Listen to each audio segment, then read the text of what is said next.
देखिए, दूसरा किताब का 7वां पाठ है भीष्म प्रतिज्ञा, भीष्म की प्रतिज्ञा।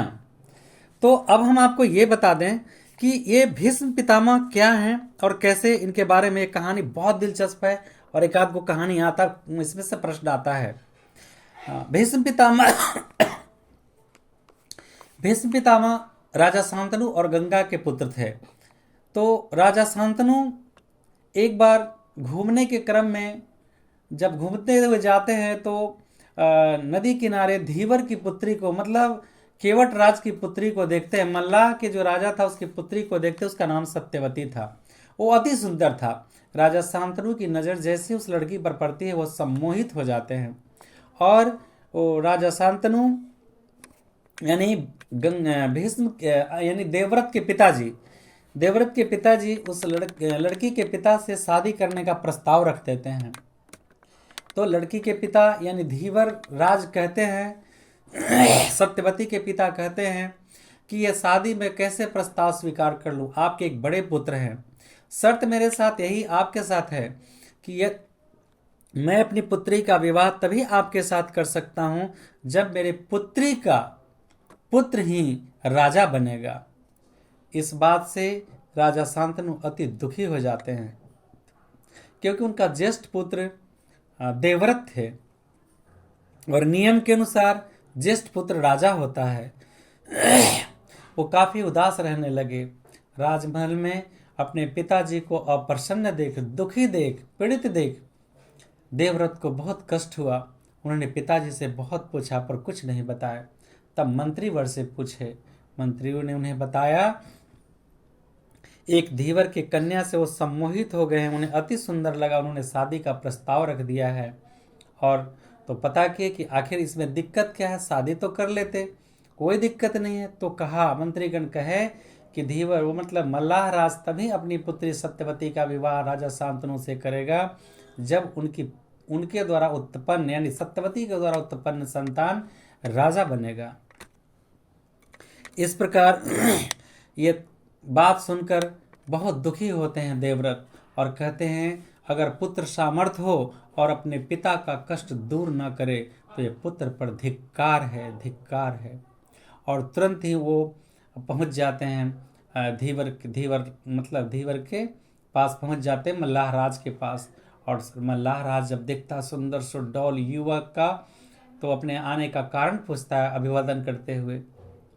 अभिवादन स्वीकार करके कहते हैं देवव्रत का ही नाम भीष्म पितामह है और कैसे पड़ा यह मैं बताता हूँ।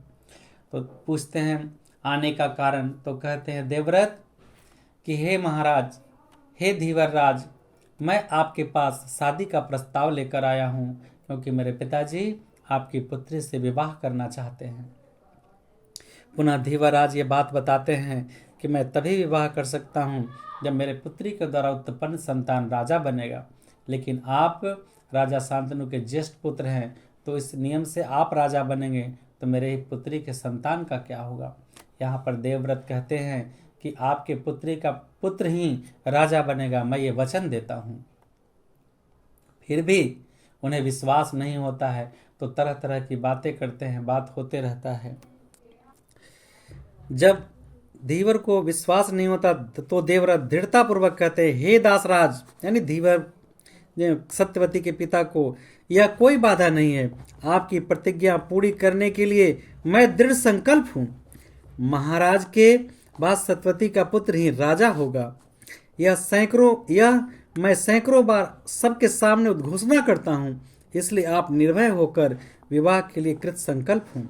धीवर कहते हैं यह सत्य है, आपकी प्रतिज्ञा पर मुझे तनिक संदेह नहीं है, लेकिन आपके बाद उसका कोई पुत्र प्रतिज्ञा का उल्लंघन करे तो पुत्र का क्या और कैसे हो पाएगा। देवव्रत कहते हैं ऐसा न हो, आपकी यह शंका और भय मैं दूर करता हूँ, सत्यवती का पुत्र ही राजा होगा, ऐसा पहले ही मैंने प्रतिज्ञा की है। फिर भी यदि आपके मन में इस तरह की शंका है तो फिर मैं घोषणा करता हूँ कि मैं कभी विवाह नहीं करूंगा और आजीवन अखंड ब्रह्मचर्य व्रत का पालन करूंगा। तो यही सबसे बड़ा अखंड और कठिन प्रतिज्ञा लिया था भीष्म पितामह, मतलब कि देवव्रत प्रतिज्ञा लिए थे कि मैं अखंड आजीवन ब्रह्मचर्य रहूंगा। एक बहुत कठिन प्रतिज्ञा था, इसलिए देवव्रत का नाम यहां से बदलकर भीष्म हो गया। देवव्रत का यहां से नाम बदलकर भीष्म हो गया है। देवव्रत कहते हैं, हे दासराज, आज से मैं ब्रह्मचर्य व्रत का पालन करूंगा। बिना पुत्र के भी मुझे अक्षय स्वर्गलोक की प्राप्ति होगी। इससे भी अधिक बात मैं पुनः कहता हूं कि मैं तीनों लोगों के राज का त्याग कर सकता हूं, देवलोक छोड़ सकता हूं, लेकिन मैं अपनी प्रतिज्ञा को नहीं छोड़ सकता। पृथ्वी गंध छोड़ सकती है, जल अपने रस का त्याग कर सकता है, प्रकाश अपने रूप का त्याग कर सकता है, हवा अपना स्पर्श गुण छोड़ सकती है, सूर्य अपना किरण की प्रभा त्याग सकता है, धूमकेतु गर्मी त्याग सकता है, आकाश शब्द गुण को छोड़ सकता है, चंद्रमा अपनी शीतलता छोड़ सकती है, इंद्र अपना पराक्रम भूल सकते हैं और धर्मराज अपना धर्म छोड़ सकते हैं, लेकिन आपको दिए हुए वचन को मैं कभी नहीं छोड़ सकता। बहुत कठिन प्रतिज्ञा लिए थे देवव्रत, इसलिए उनका नाम भीष्म पितामह पड़ा। और इतना प्रतिज्ञा लेते ही आकाश से फूल की वर्षा होती है। धीवर हाथ जोड़कर कहता है, हे राजकुमार, आप धन्य हैं, आप आदर्श पुत्र हैं। आपके जैसा पुत्र को पाकर भारत देश की धरती अपने आप को धन्य धन्य मानती है। हे महानुभाव, इस समय आप जाएं, अति शीघ्र ही मैं राजा की कामना पूर्ण करता हूं। अब प्रश्न है, देवव्रत कह आसित? देवव्रत महाराज शांतनु प्रिय ज्येष्ठ पुत्र आसित। देवव्रत राजा शांतनु के ज्येष्ठ पुत्र हैं। देवव्रत काम प्रतिज्ञा अकरोत, देवव्रता प्रतिज्ञा अकरोत यत अहम राज्याधिकारी न भविष्यामि। मैं भविष्य में राज्य का अधिकारी न बनूंगा। न च विवाहम करिष्यामि, न मैं विवाह करूंगा। आजीवनम अखंडित ब्रह्मचर्य च धारित, मैं आजीवन ब्रह्मचर्य का पालन करूंगा। सत्यवती कस्य दुहिता आसित? सत्यवती दासराजस्य दुहिता आसित। मतलब सत्यवती कौन थी? तो सत्यवती दासराज की पुत्री थी। इस तरह ये लेसन को पढ़ लीजिएगा, ये बहुत ही इंपॉर्टेंट क्वेश्चन आता है कि पुत्र के प्रति पिता का क्या कर्तव्य होना चाहिए। तो पुत्र के प्रति एक पिता के प्रति एक पुत्र का कर्तव्य होना चाहिए। अगर पुत्र सामर्थ्य हो तो किसी प्रकार से पिता को कष्ट न दे, इसी में उससे स्वर्गलोक की प्राप्ति होती है। पिता के दुख का कारण आगे आने वाले भविष्य में पुत्र के लिए भी कष्टकारी होता है।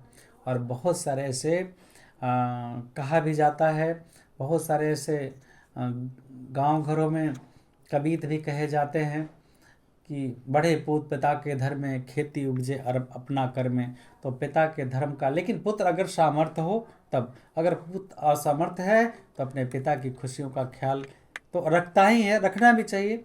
और सभी लोगों को अपने अभिभावकों का, माता का, पिता का, दादा दादी का पूर्ण रूप से सम्मान करना उनका धर्म है। जय हिंद, जय बिहार। इसी के साथ बहुत सारी शुभकामनाएं।